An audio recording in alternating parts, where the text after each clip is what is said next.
ఎదపైన దిగులు బండ జరిగి బాధ దొలిగెనో, ఎండిన సెలిమె నిండిన అనుభూతి కలిగెనో. ఎదపైన దిగులు బండ జరిగి బాధ దొలిగెనో, ఎండిన చెలిమె నిండిన అనుభూతి కలిగెనో. శ్రావాణి ముందు మేలుకోని శంఖమూదెనో, ఆషాఢ మబ్బు గెలిచి అడుగు వెనక కేసెనో. సెరబెట్టినట్టి 60 ఏళ్ల బలిమి వీడగా కల నిజమాయని నేల తనని తడుముకున్నదో. రాములారు సీతమ్మో సీతమ్మోరి రామయ్య, సమ్మక్క సారకో యములవాడ రాజన్న. రాములారు సీతమ్మో సీతమ్మోరి రామయ్య, సమ్మక్క సారకో యములవాడ రాజన్న. ఎదపైన దిగులు బండ జరిగి బాధ తొలిగెనో, ఎండిన సెలిమె నిండిన అనుభూతి కలిగెనో. ప్రస్తుతం మనతో పాటు మాన్కోట ప్రసాద్ గారు ఉన్నారు. ప్రసాద్ అన్న, మనం తెలంగాణ ఉద్యమం నుంచి ఎన్నో పాటలు పాడారు, ఎంతో ఉద్యమాలు చేశారు, చాలా మందిని ఉత్తేజపరచడం అనేది జరిగింది. సో ఈ రోజు తెలంగాణ ఆవిర్భావ సందర్భంగా మీకు నచ్చినటువంటి పాట ఏదైనా తెలంగాణ గురించి పాడాలంటే? ఎదపైన దిగులు బండ జరిగి బాధ దొలిగెనో, ఎండిన సెలిమె నిండిన అనుభూతి కలిగెనో. ఎదపైన దిగులు బండ జరిగి బాధ దొలిగెనో, ఎండిన చెలిమె నిండిన అనుభూతి కలిగెనో. శ్రావాణి ముందు మేలుకోని శంఖమూదెనో, ఆషాఢ మబ్బు గెలిచి అడుగు వెనక కేసెనో. సెరబెట్టినట్టి 60 ఏళ్ల బలిమి వీడగా కల నిజమాయని నేల తనని తడుముకున్నదో.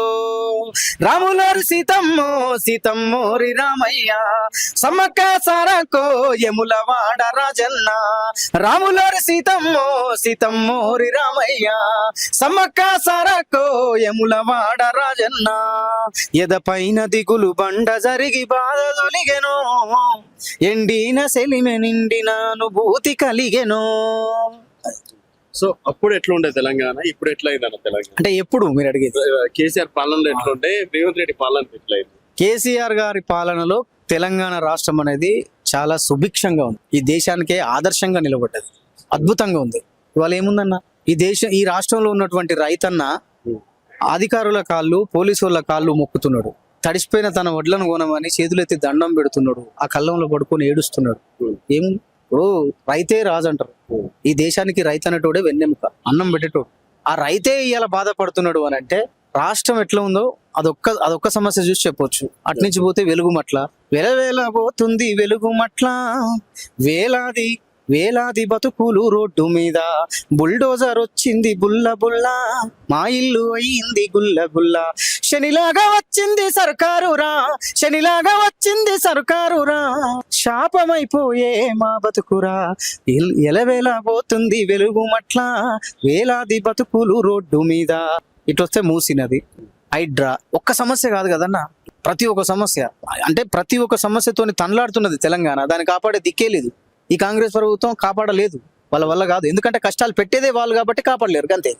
సో ఒక పాటలో చెప్పాలంటే ఏం చెప్తారు ప్రజలను ఉద్దేశించి? ఒక మాటలో చెప్పాలి అంటే అన్న, రైతుల మీద తీసుకున్నట్లయితే ఒకప్పుడు రైతు 30 ఏళ్ల క్రితం ఒక పాట ఉంటుండే, సిపిఎం పార్టీలో ఒక పాట ఉంటుండే. ఆ పాట నాకు తెలిసి ఇప్పుడు వర్తిస్తుంది. పోయినసారి గవర్నమెంట్ కు అందులో ఉన్న బీఆర్ఎస్ పార్టీలో ఉన్నప్పుడు రైతు ఎట్లున్నాడు అనేది ఒకటి వర్తిస్తుంది, ఇప్పుడు ఎట్లున్నాడు అనేది కూడా వర్తిస్తుంది. ఉరుము నాట్యానికి మెరుపు పాటకు జడిసి ఉరి కూరికి సేనుగోసి. అప్పుడు ఉరుము నాట్యానికి మెరుపు పాటకు జడిసి ఉరి కూరికి సేనుగోసి, ముత్యాల గింజల్ని కండ్లతో ముద్దాడి కళ్ళములో రాసి పోసి, సావుకారి బాకి సంచులల్లో నింపి, సావుకారి బాకి సంచులల్లో నింపి, మిగిలిన తన వడ్ల బండ్లు ఇంటికి పంపి. ఎప్పుడు? అప్పుడు కేసీఆర్. అప్పుడు ముసురు రాలుతుంటే పసుల పాక కింద కందులేన్స్క బుక్కినోడే, ఉయ్యాల కమ్మని కలలు గన్నోడే ఉయ్యాల. రతనాల రాసుల్లో రాజోలే బతికిన రైతన్న బూజు బట్టిండో ఇయ్యాల. ఏది ఇయ్యాల? రతనాల రాసుల్లో రాజోలే బతికిన రైతన్న బూజు బట్టిండో ఇయ్యాల, బాజారు పాలయ్యిండో ఉయ్యాల.